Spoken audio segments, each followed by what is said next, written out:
இந்த காணொளி பார்க்குற உங்களில் யாருக்காவது கடந்த கால அரசாங்கத்தால் வாங்கப்பட்ட கடன்களால் இலங்கையில் வசிக்கிற ஒரு குடும்பத்தில் உள்ள ஆக்களுக்கு எவ்வளவு கடன் சுமத்தப்பட்டிருக்குன்னு தெரியுமா? ஆட்சி மாற்றத்துக்கு பிறகு அனுர அரசாங்கத்தால் இந்த கடன் சுமையை குறைக்கிறதுக்கு என்னென்ன திட்டங்கள் மேற்கொள்ளப்படுது என்றதை பற்றியும் தெரியுமா? அவற்றை உள்ளடக்கினது தான் இந்த காணொளி. வணக்கம், நான் கஜந்தினி. கடந்த சில ஆண்டுகளுக்கு முன்னால் இலங்கையில் நடைபெற்ற தொடர்ச்சியான குண்டுவெடிப்பு தாக்குதலின் பிறகு இலங்கையில் இருக்கிற பாதுகாப்புண்ட ஸ்திரத்தன்மை குறைவினால் இலங்கைக்கு வர சுற்றுலா பயணிகள் குறைவடைந்தனர். அதைத் தொடர்ந்து கொரோனா தொற்றின் காரணமாகவும் இலங்கையின் பொருளாதாரம் பல மடங்கு வீழ்ச்சியை சந்திச்சிருந்த நிலையில் கடந்த கால அரசாங்கங்களால் வாங்கப்பட்ட கடன்கள தொகை 2019 காட்டிலும் இப்போ 2024 நடுப்பகுதியில் பாரிய அளவில் அதிகரிச்சிருக்குது. அந்த வகையில் 2019 22 பில்லியனாக இருந்த கடன் தொகை இந்த ஆண்டின் நடுப்பகுதியில் 55.9 பில்லியனாக அதிகரிச்சிருக்குது. அந்த வகையில் 2019 ஆண்டை நாங்கள் நோக்கி பார்த்தோம்னு சொன்னால் இலங்கையில் 22 பில்லியன் மக்கள் வாழினம் என்று சொல்லி பார்த்தா ஒரு குடும்பத்திற்கு தலா 22 லட்சம் கடன் சுமை சுமத்தப்பட்டிருக்கு. அதேவேளை தற்போது 2024 நடுப்பகுதியில் ஒரு குடும்பத்திற்கு சுமத்தப்பட்டுள்ள கடன் சுமை சுமார் 40 லட்சமாக அதிகரித்துள்ளது.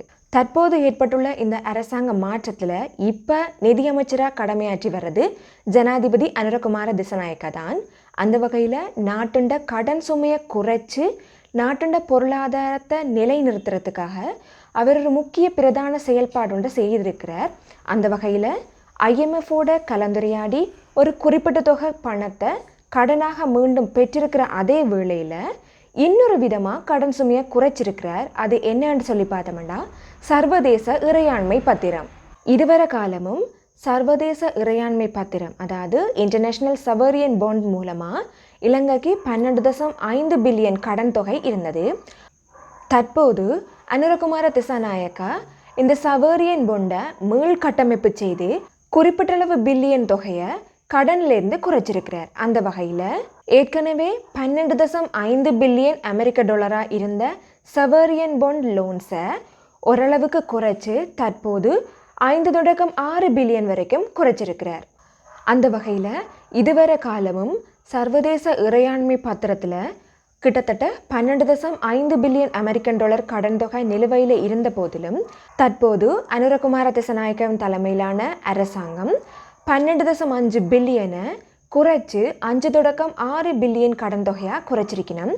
அந்த வகையில் கடன் என்று பார்க்க போய்க்கல ஒரு நாட்டில் இருக்கிற அரசாங்கம் தந்த அரசை கொண்டு நடத்துறதுக்கு தேவையான பணத்தை ஒன்று மக்கள்கிட்டேருந்து வரி வசூலிப்பதன் மூலமும் மேலதிகமாக காசு தேவைப்படும் என்று சொன்னால் கடன்களை வாங்கியும் தான் அந்த அரசாங்கம் தான் கொண்டு செலுத்தக்கூடிய மாதிரி இருக்க போகுது. அதில் நாங்கள் கடன் என்று சொல்லி பார்க்கல 2 வகையான கடன் இருக்குது. அதில் ஒன்று சலுகைக்கான கடன், இன்னொன்று இந்த சவரியன் பாண்ட், அதாவது சர்வதேச இறையாண்மை பத்திரம். இந்த சலுகை கடன் என்று நாங்கள் பார்த்தோம்னு சொன்னால் இது உலகளாவிய ரீதியில் இருக்கிற பலதரப்பட்ட நிறுவனங்களால், அதாவது இப்போ வேர்ல்டு பேங்க் இல்லாட்டி IMFடேருந்து வாங்குகிற கடன் மாதிரி இருக்க போகுது. இந்த மாதிரி கடன்களோட வட்டி வீதம் பொதுவாகவே குறைவாக இருக்கும். அது 0.3% இருக்கும். அதே நேரம் அந்த கடனை திருப்பி செலுத்த வேண்டிய காலமும் கூடிய அளவில் இருக்க போகுது. அதாவது 10 தொடக்கம் 15 ஆண்டுகளாக இருக்க போகுது. இந்த இன்டர்நேஷ்னல் சவரியன் பாண்ட், அதாவது சர்வதேச இறையாண்மை பத்திரத்தை நாங்கள் கவனத்தில் எடுக்கல. இது பலதரப்பட்ட முதலீட்டாளர்களால் இல்லாட்டிக்கு தனிப்பட்டவர்களால் மேற்கொள்ளப்பட வேண்டிய உண்டு. ஆனால் இதில் வட்டி வீதம் ஓரளவுக்கு 6 தொடக்கம் 9% இருக்க போகுது. அதே நேரம் திருப்பி இந்த கடனை செலுத்த வேண்டிய காலம் குறுகிய காலமாக, அதாவது 5 ஆண்டு திட்டமாக தான் மேக்சிமம் இருக்கும். இதில் கடந்த கால ஆட்சி காலத்தில் ஏற்பட்ட பல்வேறு சிக்கல்களாலையும் பொருளாதார நெருக்கடியால் காரணமாயும் கடந்த கால அரசாங்கங்களால் அந்த கடனை திருப்பி செலுத்த முடியாத நிலை ஏற்பட்டதால் இலங்கையில் இந்த இன்டர்நேஷ்னல் சவரியன் பாண்டை வாங்குறதுக்கு, அதாவது அந்த ஸ்கீமில் இலங்கைக்கு கடனாக ஒரு தொகையை கொடுக்கறதுக்கு நிறைய பேர் வராமல் பின்தங்கி இருந்துச்சுன்னா, ஏன்னா கொடுத்த கடனை திருப்பி செலுத்துறதுக்கு இலங்கை நாடாள முடியுமா என்ற ஒரு கேள்வி ஒன்று இருந்தது. தற்போது ஜனாதிபதியாக இருக்கிற அனுரகுமார திசாநாயக்கா என்ன செய்திருக்கிறார் என்று சொன்னால், அவர் ஆட்சிக்கு வந்து, அதாவது அவர் ஜனாதிபதி ஆனதிலிருந்து இப்போ வரைக்கும் அவர் மேற்கொண்ட நடவடிக்கைகள் மூலமாக வெளிநாட்டில் இருக்கிற பங்குதாரர்களுக்கு அல்லாட்டிக்கு வெளிநாட்டில் இருக்கிற இந்த மாதிரி கடனுதவி செய்கிற ஆக்களுக்கு ஒரு நம்பிக்கைத்தன்மையை கொடுத்தபடினால இந்த முறை சர்வதேச இறையாண்மை பத்திரத்தில் வந்து 98% ஆக்கள் பங்கு பெற்றிருக்கணும். அதே நேரத்தில் இந்த நாட்டு அரசாங்கத்தில் ஏற்பட்டிருக்கிற நம்பிக்கை தன்மை காரணமாக கிட்டத்தட்ட கடந்த ஆண்டுகளிலும் பார்க்க 98% அதிகமான ஆக்கள் இந்த சர்வதேச இறையாண்மை பத்திரத்தில் வந்து காசை கொடுத்துருக்கணும். அந்த வகையில் இன்னும் 4 அல்லது 5 ஆண்டு காலத்தில் இந்த ஐஎஸ்பியில் இருக்கிற 12.5 பில்லியன் கடன் தொகை 5-6 பில்லியன் கடன் தொகையாக குறைக்கப்படும் என நம்பப்படுகின்றது. இந்த சர்வதேச இறையாண்மை பத்திரம் என்னத்துக்காக வேண்டி வழங்கப்படுதுன்னு சொன்னால், இந்த நாட்டுண்ட பொருளாதார ஸ்திரத்தன்மையை மேம்படுத்துறதுக்காக வேண்டியும் நாட்டில் இந்த அடுத்த அரசாங்கம் என்னென்ன நடவடிக்கைகளை செய்ய போகுதுன்ற ஒரு திட்டமிடப்பட்டிருக்குன்னு அந்த திட்டமிடலுக்கு தேவையான பணத்தை சேகரிக்கிற விதமாக தான் இந்த பாண்ட்ஸ் வந்து விற்கப்படுது. அந்த வகையில் நவம்பர் மாதம் இந்த சர்வதேச இறையாண்மை பத்திரத்துக்கான அறிவித்தல்கள் விடப்பட்டிருந்த போதிலும் நேற்றைய தினம், அதாவது டிசம்பர் மாதம் 16ஆம் தேதியிலிருந்து இந்த சர்வதேச இறையாண்மை பத்திரம் பதிவு செய்யப்படுகின்றது. டிசம்பர் 20ஆம் தேதியோட இந்த சர்வதேச இறையாண்மை பத்திரத்துக்குரிய பத்திர பரிமாற்றல்கள் வந்து நிறைவுக்கு வருது. அதே நேரம் அனுரகுமார திசாநாயக்கம் என்ற அரசாங்கத்தின் அரசியல் நடவடிக்கைகளை பார்க்கக்குள்ள அவரது இந்த இந்திய விஜயம் மற்றும் அவர் மேற்கொண்டுள்ள பல்வேறுபட்ட நடவடிக்கைகளின் விளைவாக இந்த அரசின் இறுதிக்கட்டத்தை நெருங்கிக்க, அதாவது இன்னும் ஒரு 4 அல்லது 5 வருடத்தை நெருங்கிக்கல பெருமளவில் இந்த நாட்டில் சுமத்தப்பட்டிருக்கிற கடன் சுமை அல்லது ஒரு தனி நபருக்கு இந்த நாட்டால் சுமத்தப்பட்டிருக்கிற கடன் தொகை குறையும் என நம்பப்படுகின்றது.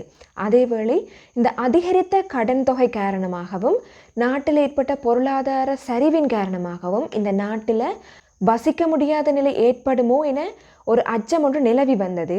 ஆனால் அந்த அச்சம் இனிவரும் காலங்களில் குறையப்படும் எனவும் நம்பப்படுகின்றது.